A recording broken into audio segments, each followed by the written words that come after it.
Does anybody else have any questions on the survey? I did not cover that, but we do have an open survey out. It is due end of day tomorrow, collecting feedback on some preset lists for goals and objectives for our education, employment, and training categories.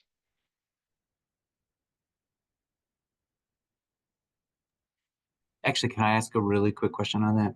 Yeah, If there's time.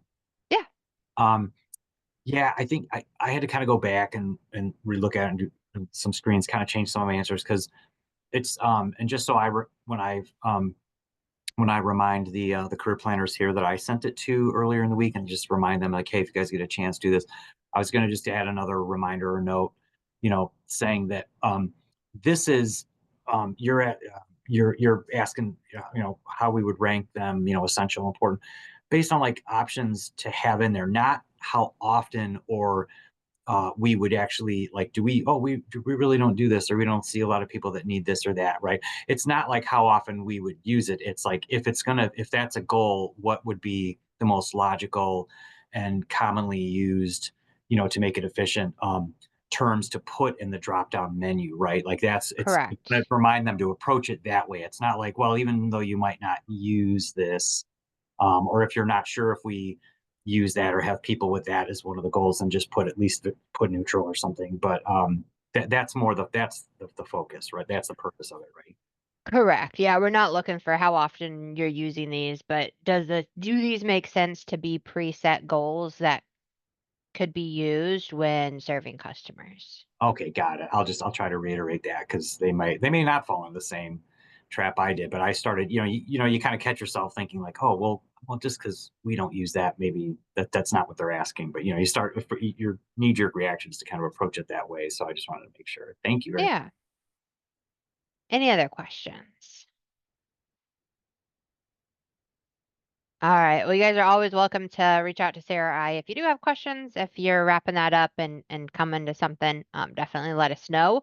We're gonna actually kind of keep this conversation going. The first thing I want to talk about is support and follow-up service, the preset lists. So we had a couple questions before we sent you the final two category preset lists to get an idea of how you think these would be best used in the field. So with education and employment and training, we had quite a few goals in there, and each had their own set list of objectives. Some objectives were shared across goals, which makes sense. But for support service and follow-up service, things were looking a little bit different, and we wanted to really come to you guys to see how you think this would be best used or understood from the field. So there's a couple different ways we thought we could attack building preset lists for support services. First, we started, well, there's two options. One is just one general support service goal. So for any of your customers who are needing these types of supportive service, there would just be one goal in the drop down to pick from. And we thought, let me pull my mock-ups up so we have some visuals here. Let's see. So, we would pick support service. And then in that example, there would just be one goal shown in the list with the option of other.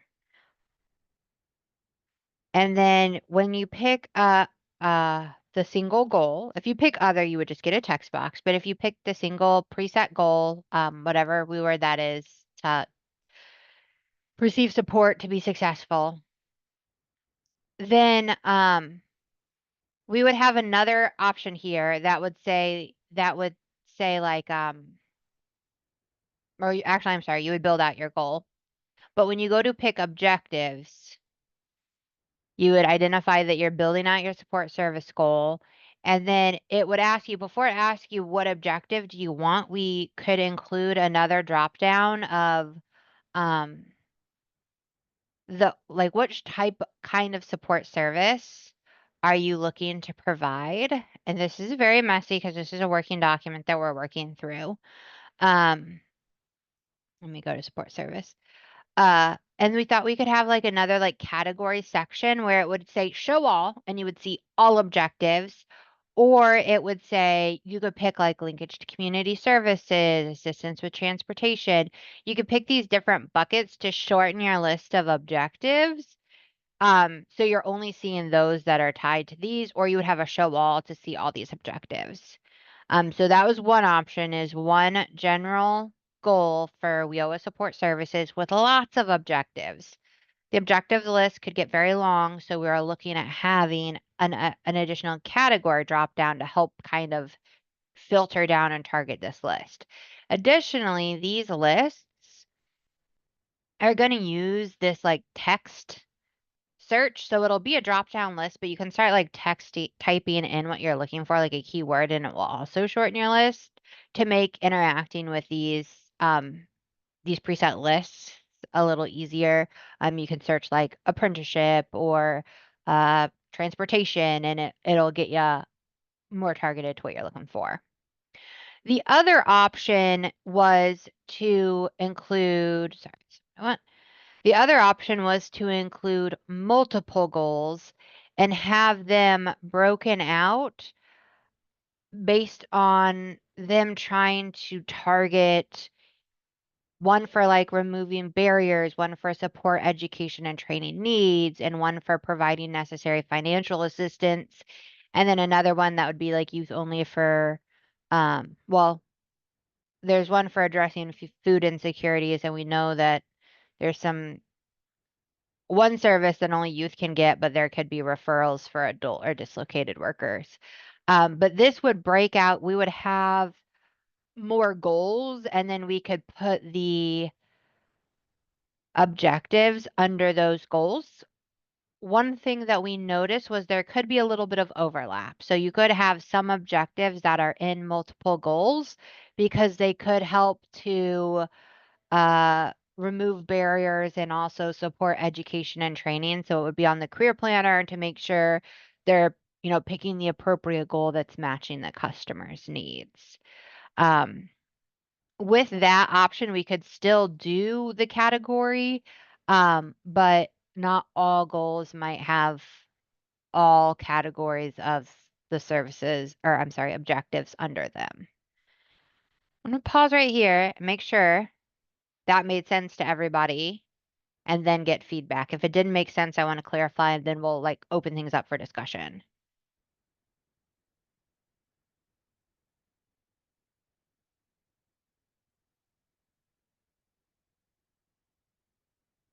Okay. So I want to open things up for discussion now. If you guys think it would be easier to have one supportive service goal with lots of objectives or multiple supportive service goals broken out based on reducing barriers, supporting training, financial assistance, or other things like that, and then the appropriate objectives, like smaller buckets under those. Paul. Yeah, so if you have it with more objectives and then the supporter service items within those objectives, if the drop down then doesn't have one of the support services that you need, is that then can you still add that like as an other, or and if you do, but it's I don't know if it's in the master list, is it gonna do you have to add it to that category, I guess?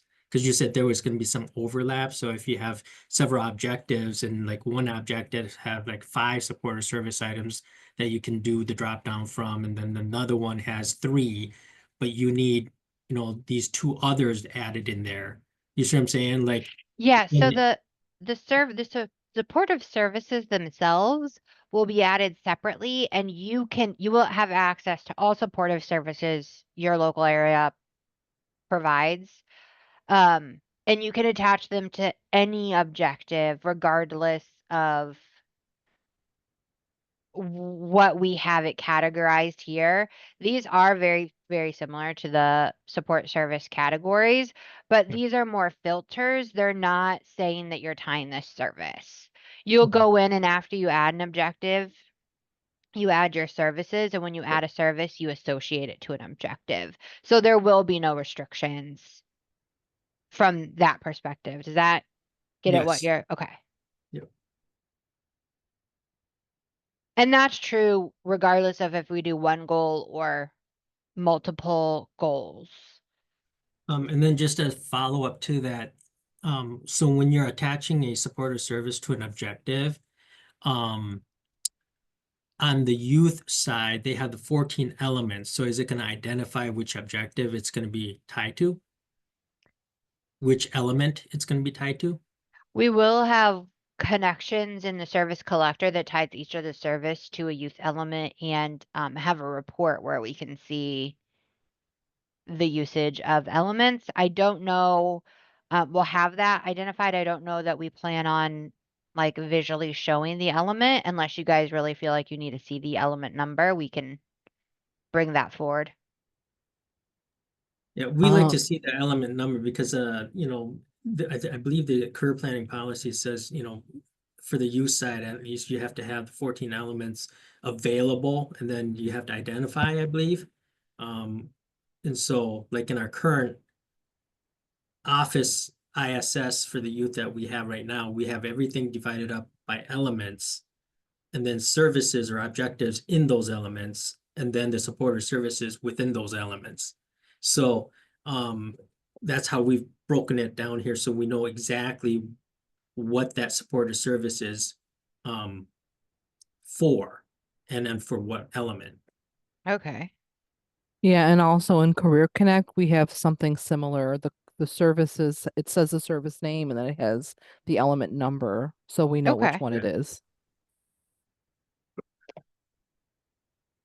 We Because can that definitely also, do that. yeah, because that also helps because then when we put the services in, well, at least in like IWDS right now, when we put a service in, we got to identify, go and look at the element and then say, oh, this is a service within that element. So we got to open up this activity in IWDS, right? And so we got to do that whole linkage in order to identify that. And then we go into the paper ISS and update that. So we need to know where to update it in the paper ISS right at this moment. So if we don't have paper ISSs anymore, once 2.0 is up and the ISS and IEPs are in there, then that may not be much of an issue because if it's going to automatically identify which element that it's going to go to, then it's all taken care of in the behind the scenes. But if we still need to keep paper files, then we need to be able to identify where do we update that on our paper files, right? Right. Yeah. We'll all have this digital one and once we go live and we can bring that forward. So, and identify the element.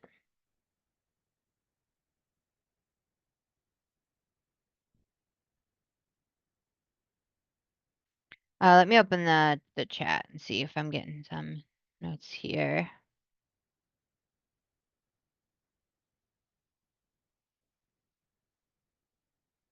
At what point in each scenario is the word match to the SS part of the service matrix?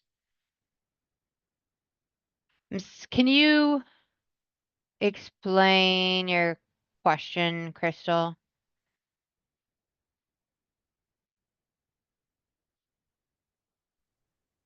Yeah, I was just wondering where, because in actual practice, of course, we want everybody looking at the service matrix to determine which support service fits the situation because of the definitions that are in there. Mm-hmm. And so I was just wondering, what you had the two scenarios starting with a singular goal and then multiple objectives versus multiple goals, and where in each place does the wording match up with the service matrix? Because I think in order to be clear about what they're choosing, it would be beneficial for the wording to match up sooner rather than later. I don't want somebody searching, having to go way far in before they find what they're looking for. Does that make any sense? Yeah, so the description of the linkage to community service in the service matrix as an That's not a great one, but like the description of transportation and the service matrix for that service, how does that tie to the objective text? Is that what you're Yeah, asking? and is the wording going to be the same? Laura, you have your hand up, and I was hoping you would open. Yes. What we are going to do is, if you look in column D, it says current IWDS service. And so we're mapping where these objectives are at the current system. And then we're talking about updating our supportive services policy, and we will update the services matrix to match with the new system once we get this all worked out. So it will be seamless once the system is up and going. And we will have the policy and the service matrix updated. So right when we go live with IWDS 2.0, then they'll all match. Did that help? But basically, column D in the green text tells you where it was in IWDS. Column E is all of the allowable supportive services for WIOA. And so that's how we were trying to map it back to an objective. So if the objective had to do with transportation, it's here under B. And then you would select that. So did that help?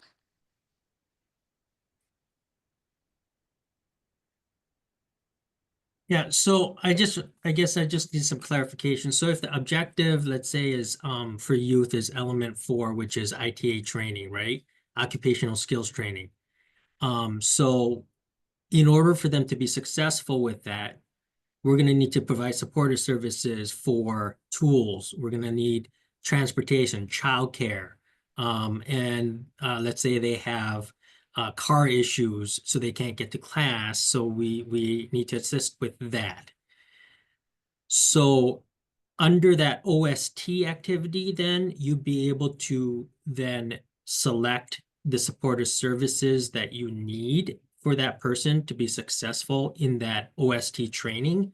And on the youth side, at least for element 4, or how does that all tie in, right? Because if you set your goal for OST training, and then later on, like 5 pages down the line, you have to then identify supportive services for that. How do you know that it's specifically tied to that OST training, especially if you have like 4 other elements on the youth side that you're going to be serving, right? With that, for that participant. And those 4 elements need supportive services. So I'm gonna answer this, but Laura, jump in if you think I'm going the wrong direction. So you would add the goal. We would either have one to remove barriers to employment and support participation in work and training activities, or we also looked at, if depending on which route we go, we might have multiple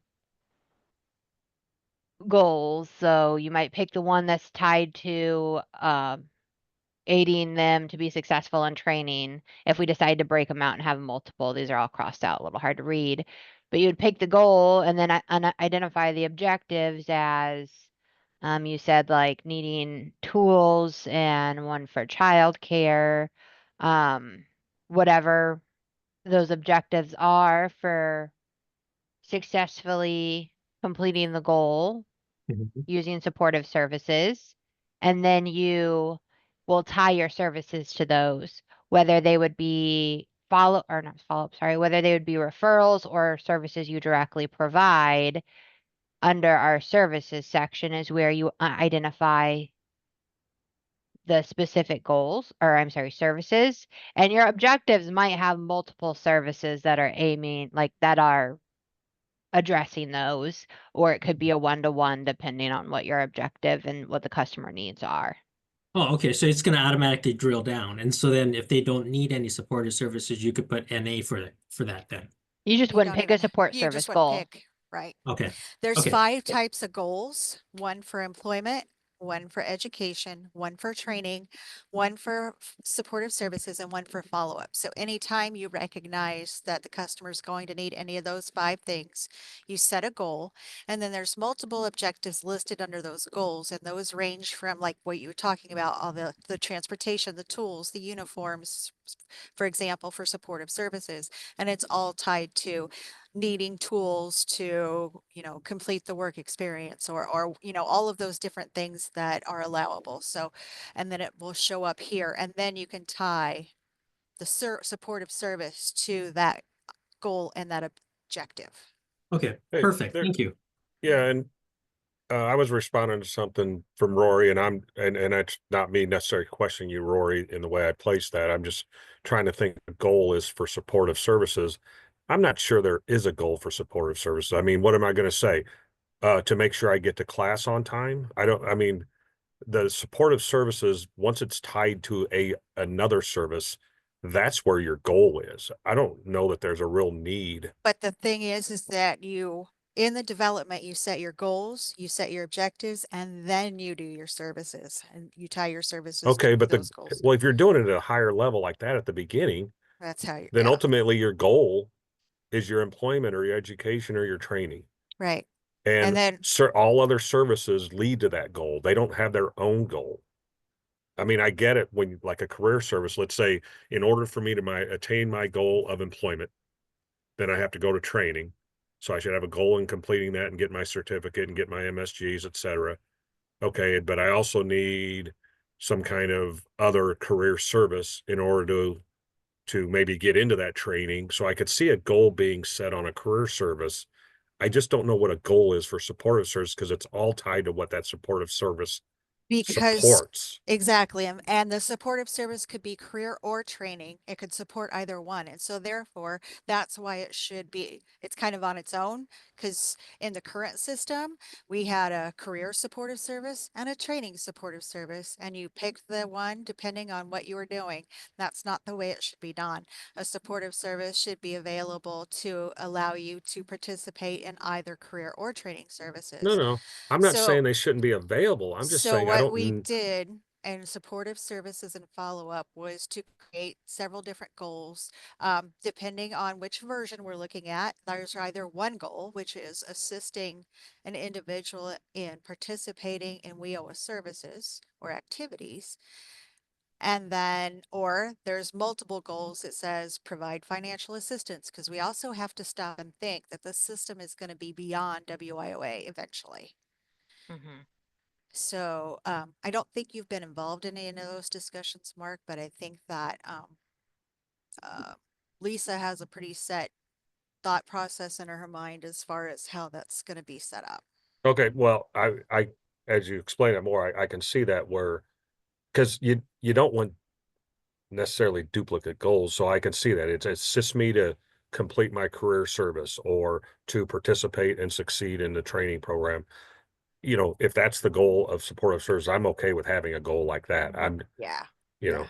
know, And follow-up is going to be fantastic because it's really going to expand on follow-up and really show us exactly what's being provided during follow-up. So it'll be fantastic for really doing some evaluation on what's being done during follow-up across the board. So And so oh, go ahead, Christy. Sorry, you might have covered this and maybe I missed it. Are you saying, so if you open up, like you have 3 or 4 goals, are you saying like if the person goes to training, there has to be, an I guess now I'm getting myself confused. Are you saying that there's an objective for, like there'll be 3 objectives for support services that go underneath like the career, like if they're looking for like job seeker is one support service, I'm sorry, job search is one support service, then like the training is another support, or that's why you're saying it's all together as one goal? that's why it's all together as one goal. So it would be less confusing. Okay, But so you wouldn't you have to can list it have twice. no, and the minimum amount of goals you can have is one because the key is employment or education for youth. So you Mm. could have either one of those, but you can have as many objectives underneath a goal as you want. So maybe you only have one objective. You Mhm. know, so, or, you know, for employment, you only have one objective, secure full-time employment. And that's all you need under there. And then any of the services, career services that you provide underneath that, or training services that you provide underneath that would then be attached to that objective to obtain unsubsidized employment.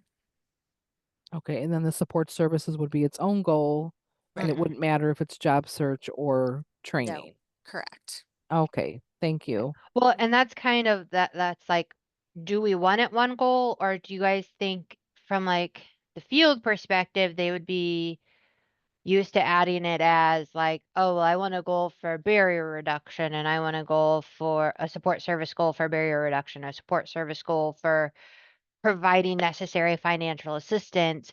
Or is it easier for them to just have one general support service goal where they're adding their different objectives?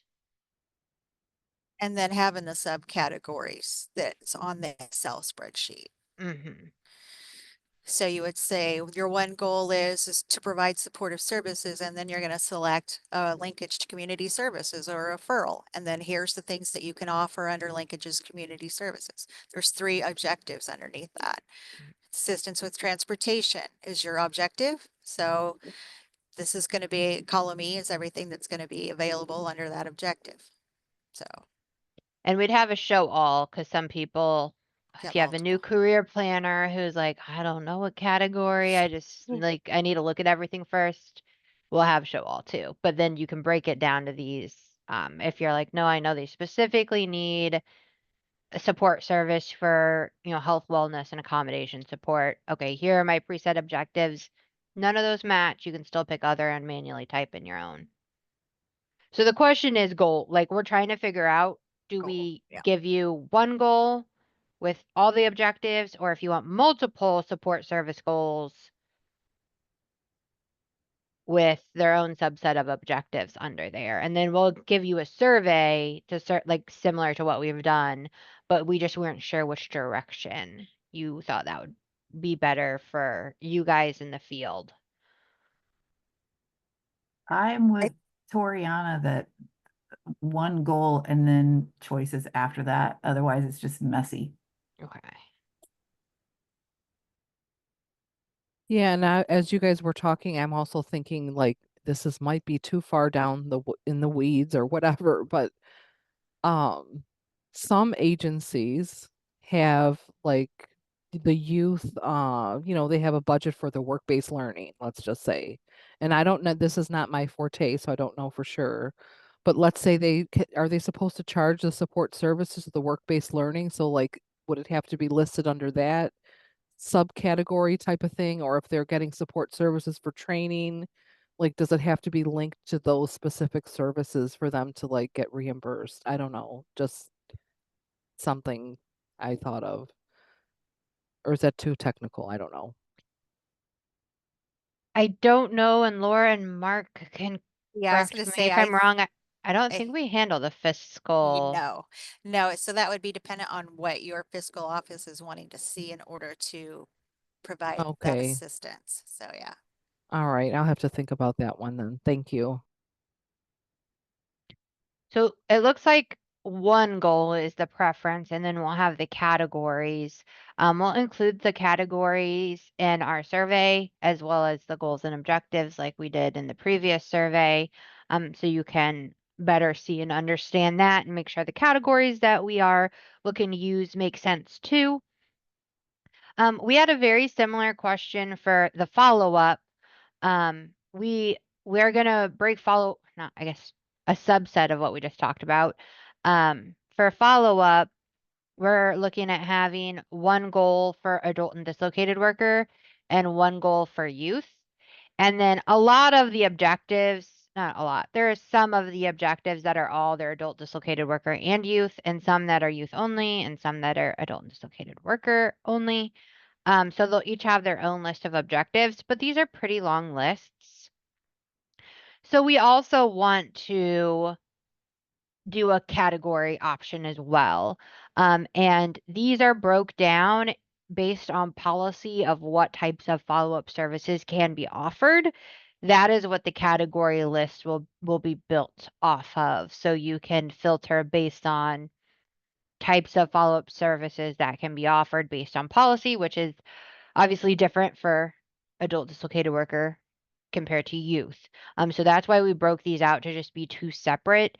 And if you're serving a youth customer, if they're, youth eligible, you would see the youth goal of something you could add. If it was adult dislocated worker customer, you would just see the adult dislocated worker. If it was somebody co-enrolled in both youth and adult, you would be able to see both goals and pick which one you are going to do. I'm not sure. I need to talk, I guess, Laura, to that. I would assume youth would trump adult because it has to be done, and they could do both together, or would they need both goals if they're co-enrolled in adult and youth? They're co-enrolled in both adult and youth. I suppose that all could be available. So Yeah, I think at that point I need to think about that. I hadn't actually crossed my mind until we're just now saying it, but at that point you would have your goal, but all objectives, even those that are just adult and dislocated worker, if they meet the requirements for follow-up for right, adult dislocated worker, right. would be available too. Mhm. If they exited and had unsubsidized or had unsubsidized employment before at exit. Hmm. Yeah. So do you guys like the idea of being able to have these categories as another drop down? So just like we're talking about here, you would have your goal, you would pick your follow-up goal, and then before we give you a giant objective drop down, we'd have another drop down of identify the follow-up, the type of follow-up your objective falls under, and then a smaller list of like 8 items you could pick from, including a select all that would shorten would shorten this list based on what you picked, unless you picked select all. I think It- that that's like the more information for the follow-up is better because sometimes people are confused with what's available for follow-up, especially for adult and dislocated worker. So anything that's going to be more specific about what they can do during that time period, I think it's great. Perfect. I see a yes, heard a yes. I'm gonna go with yes unless I have some strong no's that or have concerns about having a category drop downs in the follow-up section as well. Or if you have concerns about there only being one follow-up goal, definitely want to know that too. What exactly do you mean by follow-up goal? Because I know I talked with some of y'all leaders over there at DCO, and certain things you can't really do in follow-up. If you have to do them, you basically got to unexit them and provide that type of service in a service line type of atmosphere, I want to say. Sorry, I missed that part. I had to restart my computer. It seemed like I was having some computer issue, so I had to come out and restart it. So I kind of missed that last 3 or 4 minutes conversation about follow up. No, that's fine. Yeah, in that Yeah, scenario, it wouldn't be a follow-up goal. If you're right. re-enrolling them, you would just build out whatever education, employment, or training goal you need to serve them under or support service, and it would be built out there. This goal is only for your allowed follow-up Yep, activities. right. Yeah, Okay, Olivia, if you show the spreadsheet, you can see there's two goals, one for adult and dislocated worker follow-up, one for youth follow-up. And then each of the objectives underneath are taken directly from the allowable activities that can be provided during follow-up for adults, dislocated workers, and then us for all, and then for specifically for youth. So that should hopefully minimize any time in the future when a career planner is looking at this and saying, oh, well, what I want to do isn't on here. Well, that means you're going to have to re-enroll them because it is an actual service. So hopefully that correct. will assist in that. And so with follow up with adult and dislocated, we all know we only do follow up for if they did got employment. Correct. We're not worrying about if they out of service completed, got their attained their GED or whatever other You, rationale or reason, we don't have to use follow up for adult, but for youth, is any type of exit is mandatory for youth. So according would to the Department of Labor, adult and dislocated worker are mandated follow-up if they have unsubsidized employment. correct. However, they do not say you can't provide follow-up to those that did not. They just say it's mandated for those that did. Hmm. You opening up more work and more complaints Hey, for I'm But just saying, well, I said they, but but think about it. If you have a goal of employment and you go 90 days without a service, the first thought is, why are you going 90 days without a service if they're still not employed? Or if you finally exit them and they're not employed, what, I mean, to me, that's didn't accomplish anything. So I don't want to say you keep anyone forever, but until you absolutely can't get another service for that individual, I mean, it still should be their goal. I know people just drop out of the system, but you know, from a service perspective, it should be very rare you would want to do follow up for someone exited that's not employed because they shouldn't get out of the system yeah. if they're not correct. employed. You don't you want to know, stop manipulating the system where, oh, we giving, paying for this, paying for that, but yet they really know, hey, we ain't looking for no job, but if y'all going to continue giving us money to do this, we're going to take it. The system is set up to do it that way, and I've seen it done many times where they know how to work the system. well, that's an analysis we need to do as a state with all the Mhm. LWIs. We can't keep wasting money if that's the case. Exactly. I And we do, got to figure out how we can identify those situations in some better way to say you're no longer following your goal and here's what has to happen next. Mm. So they could come up with some good old story, but at the end of the day, they got what they wanted. And some people really is not even looking for employment, and that's sad to say. I don't know why.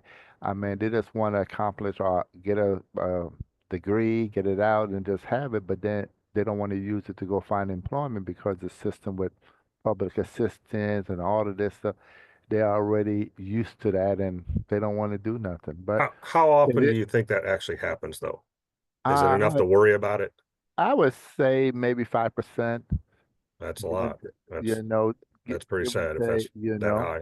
yeah. I mean, you see it, but we can only do what we are required to do. So we really can't be a whistleblower, But until certain things get fixed, you can see some people come into the system 5, 6, 7, 8, 10 times.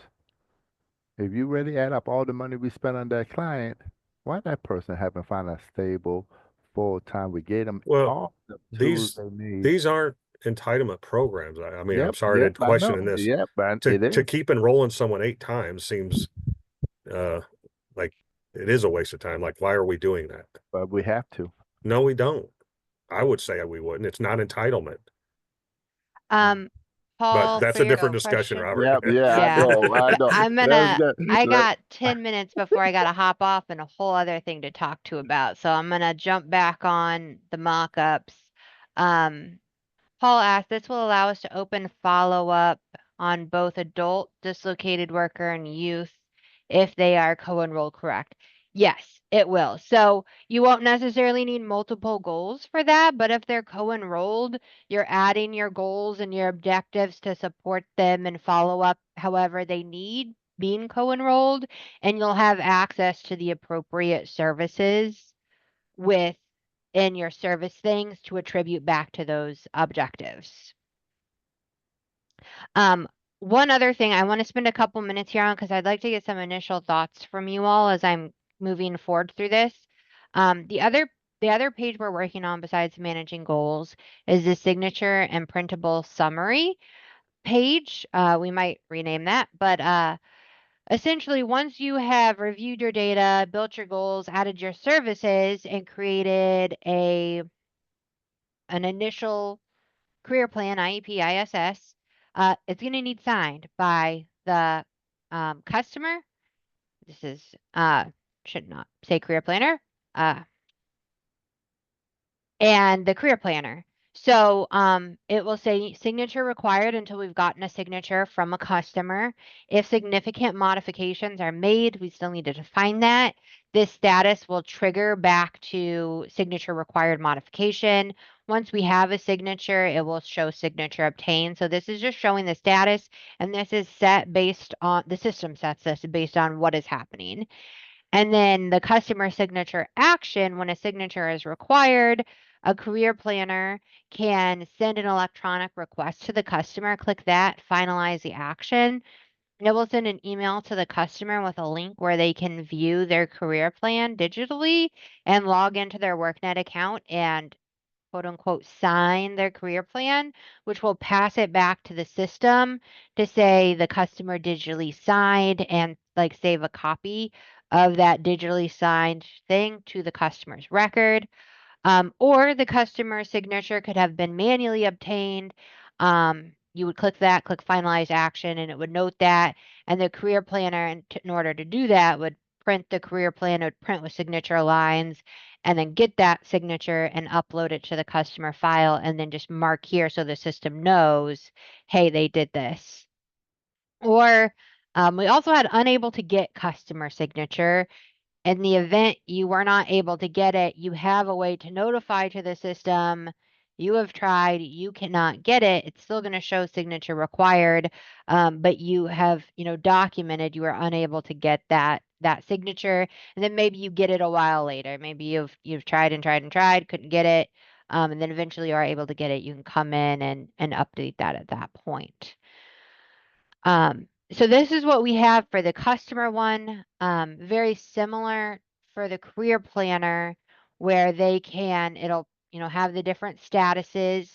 I have some questions for the state. I'm going to take this to them next week or the week after that. But I want to get some initial thoughts from you all.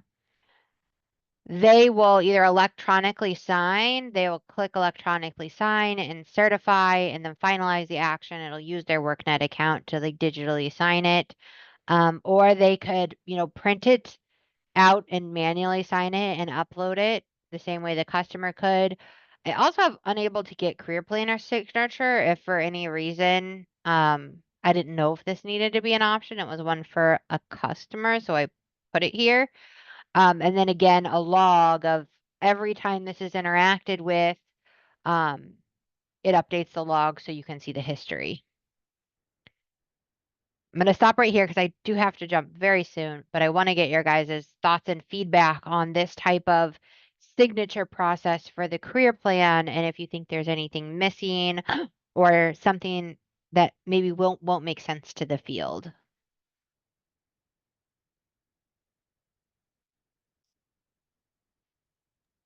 When you say career plan, are you meaning that interchangeably with IEP or ISS? Yes.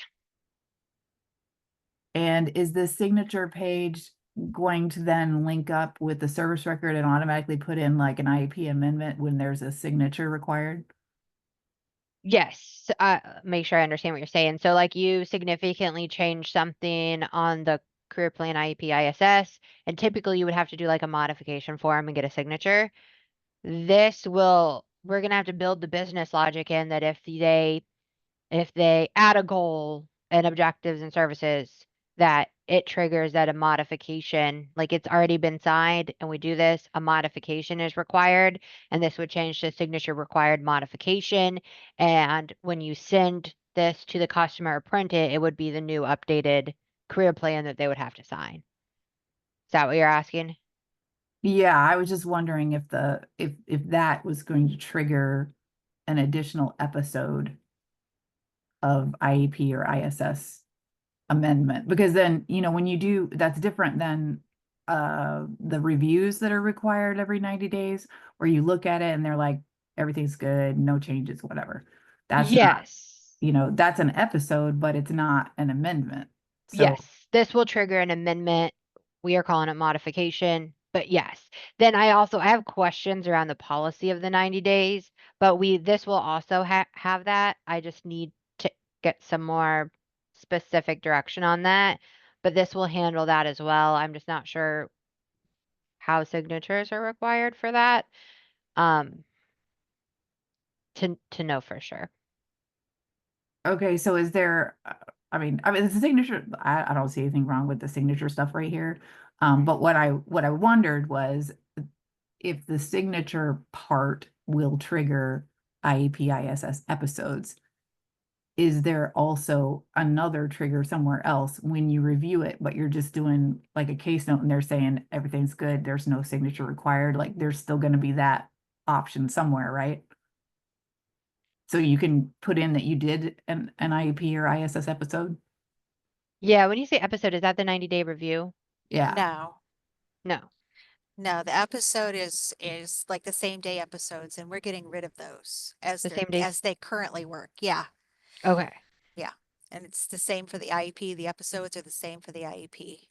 So we're gonna have it'll be like a running log. You'll have this update log tab over here, and so it'll be a running log. And so it'll log every time the career plan changes. So you won't have to add episodes. The system's gonna know that there was an episode because you changed something. Because before the IEP and the ISS has been on paper outside of the system. Well, now that it's in the system's going to be intuitive enough to know that you're making a change.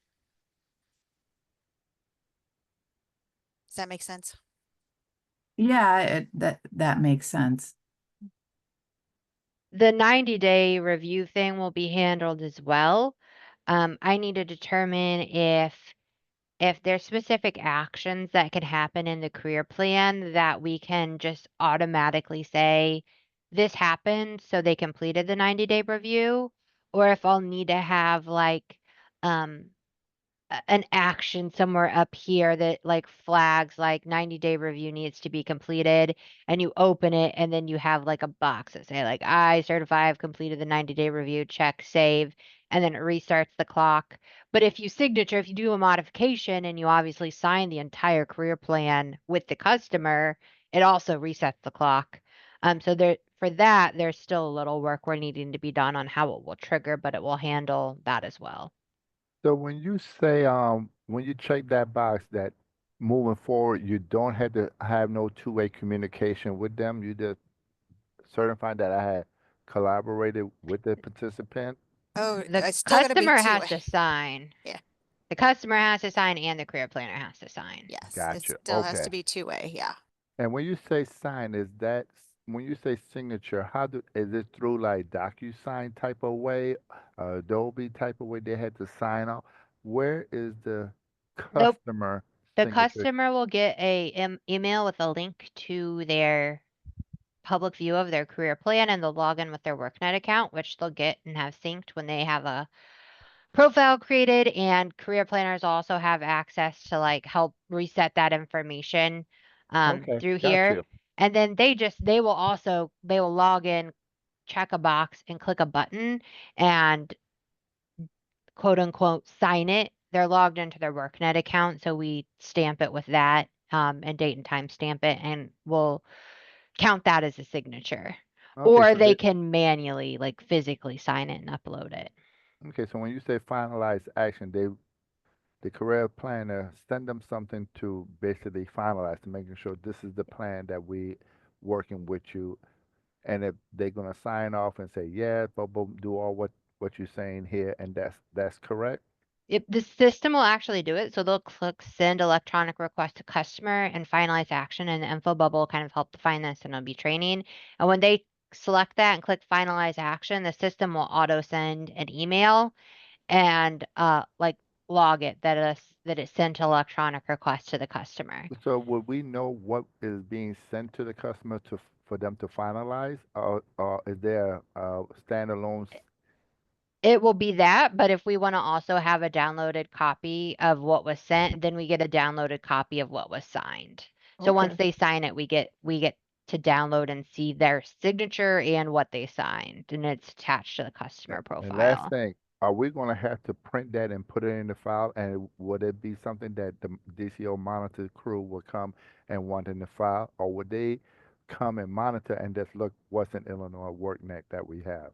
The latter is what is the direction we are going in. Now, if they decide to change that, don't come.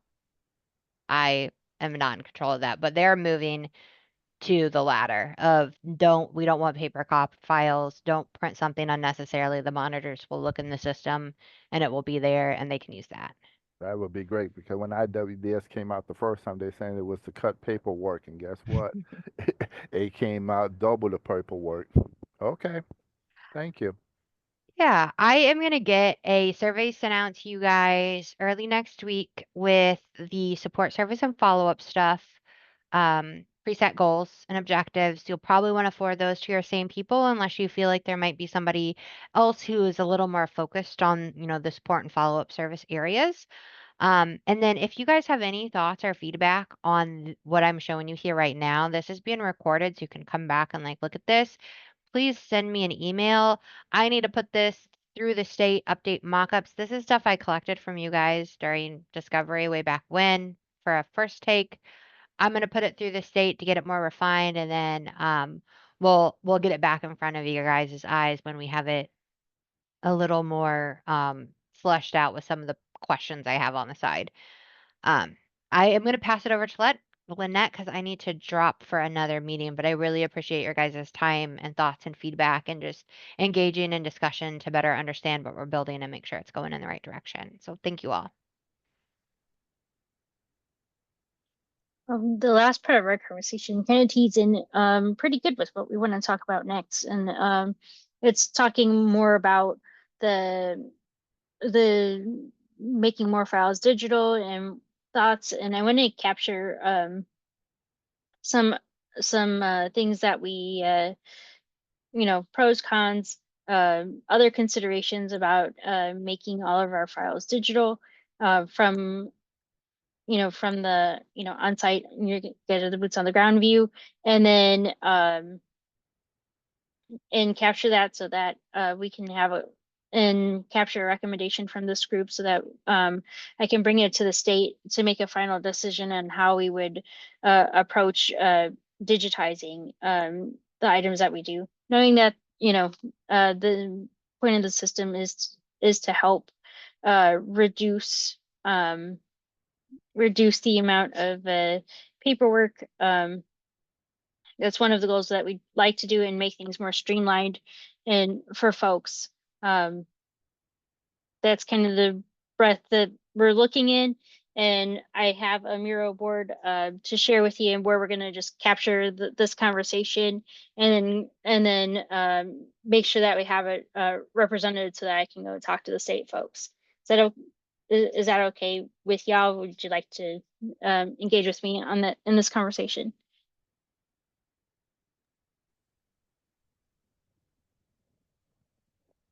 We trust you. Cool. Well, I'm going to share my screen here and then bring up my Miro in a place that we can all see it.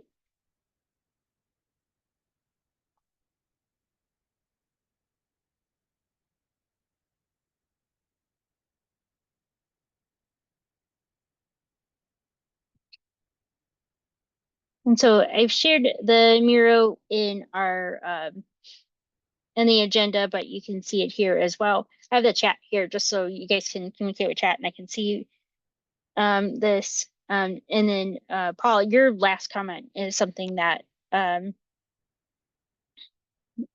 going to add to our other considerations because our prior guidance was that, and I want to make sure that I have it. Prior guidance was that electronic signatures had to be drawn. If we digitize without that, is there any what do we need to change the guidance? Is what I get out of your comment. Is that about right? Yeah. The general gist of it is that when we have an electronic signature, it cannot be computer generated or pre-generated by the electronic signing system. It has to be actually drawn. Now they can draw it and then adopt that in that system and then reuse that drawn signature, that saves it, right? In there's like DocuSign, once you draw it, you can save that. Yeah, right? just You can DocuSign. and you can once you draw reuse it. that.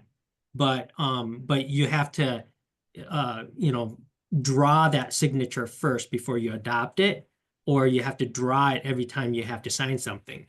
Okay. So let me jot that there, and that is some good clarification that we'll need as we move forward. So some of the things that I wanted to kind of start this conversation with was some of the things I've heard already, and then the group can decide if it's an advantage or a disadvantage if we required the the upload of the customer documents to new IWDS. And I'm going to start here is that I know that some LEAs have that ability now. If we move forward, then all LEAs would be able to do it. What do you think that is an advantage, a disadvantage, or something else to consider? I'm sorry, my audio cut out. Can you just repeat the last part, Lynette? So this is like these are some things that I've heard already, and just to kind of get us started, we can work on together and which section it goes in. So I know that right now some LEAs may have the ability to upload some documentation. If we required upload of customer documents to IWDS and kind of tried to refrain from paper files, all LEAs would be able to upload instead of just some. Would we think that's an advantage, a disadvantage, or something else to consider? Okay, thanks. That's what I thought you said. I wasn't sure if you meant all LOEs could upload documents for any customer that's in there, or only customers whose application build was started under them. So I was reading too much into the question. Sorry, but I agree.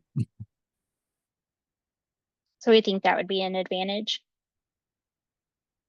I think it would be an advantage, but I just want to clarify. So potentially, if we're able to upload all documents, are we talking like all documents as in all eligibility documents, all the any kind of supportive service like invoices that we have to do, or like some areas like ours do vouchers for paying for training. Those type of things would be then be able to be uploaded into the system. Yes. Okay, and so then potentially then for monitoring purposes, when we have DCO monitoring, they would have access to like the complete file. So like essentially they could then do monitoring all remotely then, right? Potentially. Okay, I'm just trying to grasp the big picture of what this implication would be. I think that'd be great. And this is Christy from LWIA 7, and we do have the ability to do this document upload. Which is fine, but just along the lines of what I think Paul and everyone else is just saying, like we only started doing the document upload because of the pandemic, and we had that ability to do it, so that's why we did it. That's why we started doing it. However, we do not have like a policy, which is, I guess on us. So agencies are doing, like, some are doing it in paper, some are doing it virtual, some are doing it, and they're only doing some of them, like some documents, not all things. Like Paul was just saying, like the support services, some of them are only doing eligibility. So I guess my suggestion is, if you're going to do it electronically, we need to spell out or say exactly, if you're going to do your file electronically, this is what needs to be uploaded. And if you're going to do it on paper, then obviously we know we're keeping everything kind of the same. But I guess my point is just, there needs to be some type of specific guidance on what needs to be uploaded at all times. And if there's an option, it should be, spelled out too. Like, if you're going to do the paper this way, you do this. If you're going to do the electronic, you do it this way. This is just from my experience with the last couple years with the uploads. No, I could see that too. Another thing that sometimes we forget is areas, like yours, or areas where an LW is comprised of like 3 or 4 or 2 or more counties, with a lot of affiliate offices. The staff is also and ability, so staff, caseload, size, time wise, but also and it sounds like probably kind of a dumb question, but like access to a scanner, having access to a scanner to be able to do that. And I think most areas probably can, or at least can get to that capacity. But yeah, it would be, those are just other things to consider too. It might just, kind of be one of those technological updates or advances that, we all just might have to, you know, get up to speed on that. I don't know, but that would help then, down the road, to know. It's nice to have it as an option. So I do agree. I mean, it would be, I Mm-hmm. think every area should have it. But yeah, kind of like what Christy said, it's at some point, and yeah, maybe that's something the state will just address, down the road. Kind of, we'll cross that bridge when we get to it. But knowing what is going to be, if there's anything that will be required, if it's all going to be optional. But if there's certain documents that are going to be required to be uploaded, then at that point in time, it'll be good to know, because then we'll know, like, okay, now we need to make sure there's enough access to scanners for career planners to be able to do this. If they're going to have to do it this often for this many documents, so just, yeah, it's something, I guess, to prepare for. But all in all, I didn't even realize there were always that or that might, or any IWDS users that don't have the ability in IWDS to do it. I mean, we choose not to do it a lot. I mean, we don't always do it, but I think the capacity is there. But if it's not there currently for some areas or users on IWDS, then yeah, I mean, my opinion is that I think it would be good for all areas to have access to be able to do that. Okay, on that note, yes, all of us could do upload. It doesn't matter giving you the role to do it. If you don't have access, you probably need to talk to your local system administrator, talk with DCO, and see what documents you need to scan. Yes, they got a list of stuff, and that list is long. I think we went over it already, to what to upload and what not. But on that same note, when you're talking about electronic upload, when we purchased laptop for our clients and stuff, and we had them sign a form to say they receive it and stuff, they requested it. How now that would be a good thing to upload, to say, hey, we bought them a laptop to complete XYZ classes, and that will show that, hey, we purchased it, it's uploaded for monitor purpose. They could the state could see that, hey, everything we're doing is to better this client role in completing that training for hopefully successful employment and whatnot. So when we do supportive service for laptop, for equipment per se, we should be able to upload that up into the system so they know this client received this type of equipment to complete his or her training. Just especially if you want to, advantage that, and that would be good, because this way we keep the file, the paper copy in the file. But if we could upload it and start reducing paperwork, that would be great. So my question is there going to be standardized forms for what you're uploading? That would be great. It should be. I mean, to me, I think once the state DCO create these forms and send it out to maybe to the leads or whatever, to this team here, and we put that form and see how does it make sense for all 24 local areas. And once all of us got the same approval, the state submitted out, this is the form for this, this is the form for this. The same thing with the application. We all use the same application. All we got to do is, like everybody's saying, you scan it and you can upload it. You can email it to them, because for FOIA purpose, if somebody asks for it, yeah, we'll scan it and email it to them if they want. They right, because everything is forwardable for IWDS. So yes, if we could start standardizing, we don't want to see we got this form, Rory got a form, Paul got a form. It should be standardized throughout the state. This is the form we're using for all. And then anytime something new comes, we standardize it where all is using the same form. It looked bad when we had multiple different forms all over the place. It looked like we are very unorganized. And to stay organized, the neater you make it, the presentation looks better. and that everywhere you go, everybody got the same form. That's just my thoughts. Now, would that matter based on what you have to submit to your fiscal departments in order for them to vouch your payment? Because I know some will probably want it one way or one's, That's what I was gonna ask, is Yes. some LWIAs and some yeah, policies are gonna be written different that, you know, that, if you're asking for standardized form, that means 22 policies all have to be the same. that's right. And that's why we And, haven't done it to and, date. yep, and boards don't want to do that necessarily. They want to see some, I mean, most of it's going to be the same, I think.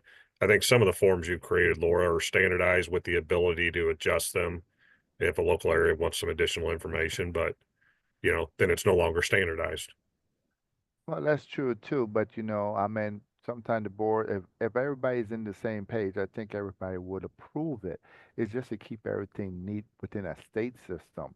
In certain forms, what we asking for equipment, supported service or whatnot, we can have it.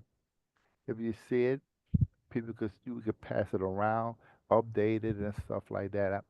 I get it. Um, I've seen it too many times where ITAs are totally different throughout all 24 local area. Everybody got different ITAs. That's going to be a hard thing to standardize to make everybody But if we can make the simple stuff simple, the better. Everybody agreed that the application, all 24 using the same application, if I'm not mistaken. All They right, said, Robert, we got you enlisted to help us create all these standardized documents. you wrong, Mark. Well, I mean, we are going to have some help. That That's becomes part of the okay. Exactly. problem I'd be also. glad to help too. All right. Good to know. All right. Well, and if you're talking about uploading forms too, which forms are you going to accept that come from outside agencies? Like if you do a reading and a math test on somebody and most of the state is using CASAs, are you just going to agree that you're going to use the printout from their system that gives you the reading and math scores and that is going to be the acceptable form of documentation that you're uploading? Yeah, I mean, for any assessment that you provide, there'll be the ability to upload the outcome of the assessment, yes. So any type of assessment that you do, whether it's a skills inventory or anything along those lines, you'll have the ability to upload that into the system. My other thought is, what do you do if the system's down?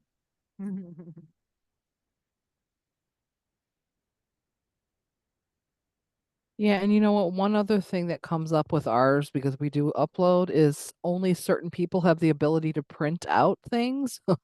So I guess just if we have to print out, maybe I don't know if it's just everybody should I guess everybody should have the ability to print, because sometimes it's just the site directors and they get asked to print out, a lot of things, and that's an extremely time consuming task to do that. So just another thing When we you experienced. when you say print, what define that? Everybody should be able to print whatever Well, they can. because we're using Career Connect, and if the person has uploaded a document, only the site director everybody can view the document, but the only person who can actually print the document is a site director. So that's just Oh, our own internal thing. yes. But Okay. so it might be something like that, like with whatever you guys decide, but that's just an issue we experience too. So just letting you know what we kind of have experienced with the upload issues amongst not being clear about what everyone should upload.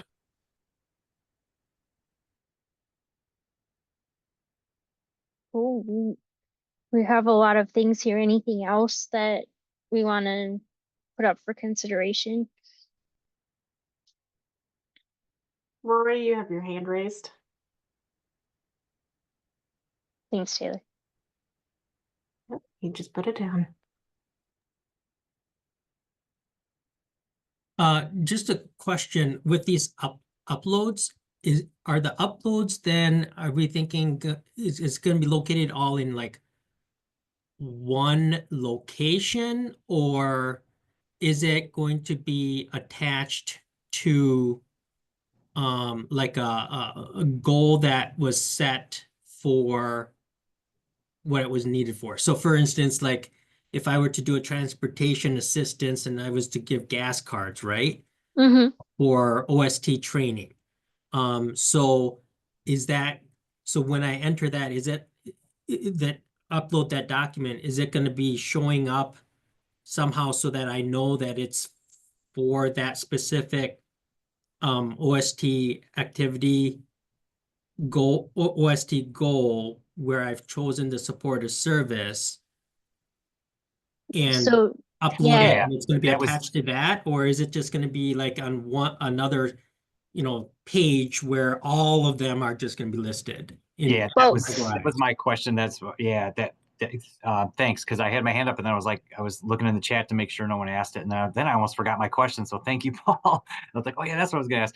Yeah, like when we upload a document, would there be a Dropbox like category, or like in which, like, is it related to a service record? Is it like an attendance form or timesheet verification for like a training service that someone in the training program somebody's in, or yeah, do they all just get uploaded into like a documents folder, which isn't horrible, but it would be, I didn't know if there's like, when you upload it, it says upload document, would there be like a checkbox or Dropbox saying, is this related to the Universal Career Plan, or a service or something, like, an option of which element of the application it's the document is related to. Like, is it part of the assessment? Is it part of the, like Paul said, is it tied to a service that someone's enrolled in, and it's supporting document for that? So that would be if that hasn't already been mentioned or suggested, that would be a consideration as far as, Really, I would just kind think of designating and specifying it what the should document go is to the for. It would customer make it easier record. for you guys to, like,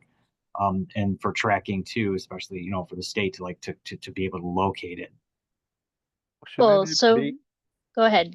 I Go was ahead, saying, Robert. even if you're uploading something, are you uploading into the participant record under the category for what you are using it for once you enroll them in that? Especially like if you're enrolling them in support service for what you just said, bus card, this, aren't you putting some kind of supportive service information in the system currently to say this person received it? And if this client is receiving it, you're uploading that information into the system so it goes to the customer record. It shouldn't go to something other than that, because who's going to monitor that folder to say, oh, I got 500 different people in there who got this.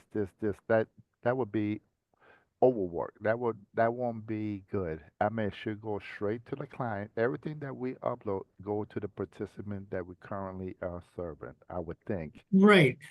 Yeah, That's kind not of going to the what we participants were kind of, folder. It's just yeah. where, like you said, will the link or a call to action button or whatever that's going to be there that says upload documents, is that going to be kind of like you guys have said, like in the current IWDS, where that there'll be a link or an option for that on the screen of the service or goal and objective, on the screen that we're in? Or is it going to be like on a menu, like a generic upload documents? That's all I was saying, is to Sure. go like what Right. Robert and Paul are saying, like, Right. put that option to upload something, the link or the action in the screens, for the particular service or whatever that you're working on with that customer. Yep. And so, Christy, you've had your hand raised. Yeah, I was just gonna say in Career Connect, we have the option to do both. Like if you're working on the eligibility and it's saying like you want to verify, like Career Connect says verifies instead of choosing the documents. Like if you're verifying the social security card, you if the social security card has been uploaded, there's like you say attach, and there's like a link that you can attach that document to. So you would say inside the WIOA application social security card, and here's the link to it. And then also you can upload the documents and you could tag this is part of the eligibility, and then you say it's the WIOA application. This is the IEP, and you're able to customize so you know what the document is and where it goes into the system. So if it is upload documents, it should be categorized according to what we're doing so that it's not just one big long list of random documents. I Right. hope that So makes sense. Christy, So so that's kind of how we've built the upload feature so far. So there you'd have the ability to attach it to in the place that you need to.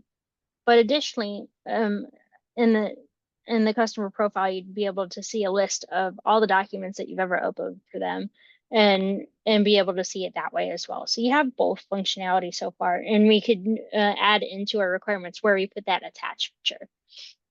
And we were discussing even drilling it down further, like you were talking about with the services piece. We just talked about this yesterday. I'm doing discovery for services, and we were discussing having an area in that specific service where you could upload a document for it. And then when you go back to view that service, there would be like a little clipboard or a little like paperclip icon that you could click on to view all the documents associated with that specific service. And you would even have the option to mark them as confidential if it has like PII that not everybody in your organization should be able to view. Only people with access to that would be able to view it, so that we just discussed that yesterday. So yeah, you guys are right on board with where we're going. That's awesome. Double R. So we have just a few minutes, and I kind of hear that this is as long as it's defined and on how to work, and it's and we have some processes in place that we feel pretty pretty confident about this. And then Crystal, I'll address that one real quick. The secure currently we would be using the same system for storing the documentation that is currently used, just an upgraded version of what's used in IWDS already. I want to say that it's called DocuWare. So it would be housed within the state of Illinois system, and that so we're doing some from a technology standpoint, we're doing some security testing on that and understanding the technical bits. So that's one side that we're looking into. And so I'll come back with what what the results are from that side. And, some of this decision may depend on how those tests work out. But the thing that I want to ask from you guys, because you're the line of defense up against the customer, like how are customers gonna see this change if you uploading into a system? Are they gonna come at it, their customer confidence, is that gonna be an advantage or a disadvantage by telling them that you're gonna upload it to a system?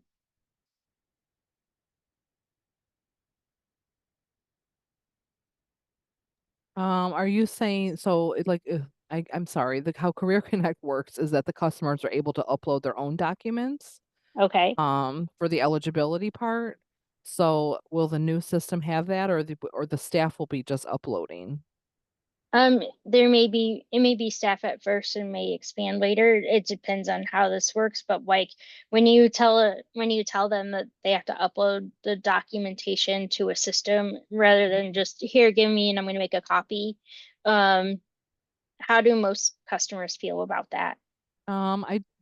We haven't had many issues with any of that, so I think they're fine with, because we could give them an option if they don't want to upload, they just we make a copy. So Does anybody allow a person to take a snapshot? Because I know with like iPhones, you can oh yeah, set it up to yes. scan.